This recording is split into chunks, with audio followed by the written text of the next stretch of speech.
ថ្ងៃនេះមានកាដូថ្មីហើយកាដូនេះក៏អត់មែនទិញខ្លួនឯងគេទិញឲ្យហើយមកពីអាមេរិកទៀត special មែនតើបើសិនជាឲ្យខ្ញុំយកលុយខ្លួនឯងទៅទិញ$101ខ្ញុំមិនហ៊ានទិញទេអញ្ចឹងហើយបានរាប់ឆ្នាំតាំងពីជិះម៉ូតូមកទល់ពេលនេះគឺប្រើតែរបស់ចិនទេហើយនេះជាលើកទី1ប្រើរបស់ Zin ដែលថ្មីមិនមែនរបស់ Zin ដែលភ្ញៀវជិះឲ្យជា tip ណានេះគេទិញឲ្យមកថ្មីអញ្ចឹងក៏ឆ្លៀតឱកាស unbox ចែកម្លែកវីដេអូនេះទៅបងប្អូនទាំងអស់គ្នាថាបទពិសោធន៍ដែលប្រើរបស់ copy រាប់ឆ្នាំមក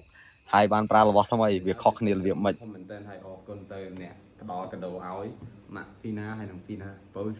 this is one for my girlfriends and this is for myself it's really meaningful for us especially I ride every day I ride a bike almost every day this month I ride already 21 trips 21 days and which is just like now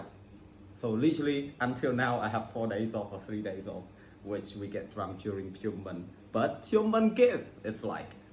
this 100% and it's original and you know what one ridiculous things I never search what is the original 100% goggle cost up to $100 it's actually 199 cents so this I can't afford it I use this so many of this 100% but they all like fake from China so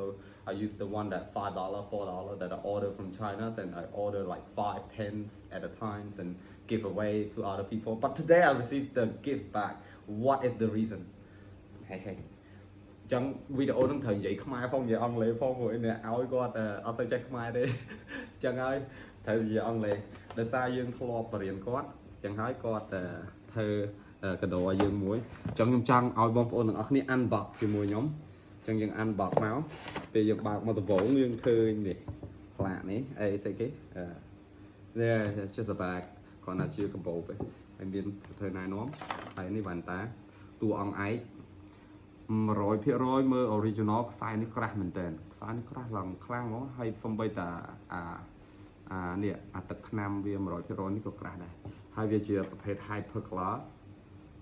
ហើយក្នុងនេះមិនដឹងថាគេមានអានេះអត់ទេប៉ុន្តែអានេះអត់មាន lens screw ទេ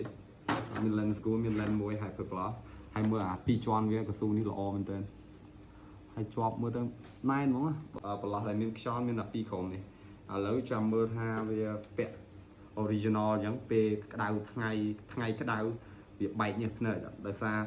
ខាងមុខនេះធម្មតារបស់យើងអន់ប្រើយើងពាក់ទៅបែកញើសភ្នែកយូរក៏ស្រឡឹងហើយក្តៅភ្នែកតែនេះយើងនឹងតេស្តទាំងអស់គ្នាហើយស្អែកនឹង trip ទៀតអញ្ចឹងម៉ូប្រហែលជា unbox នេះហើយដាក់ទៅបណ្ដោយស្អែកមានអីអញ្ចឹង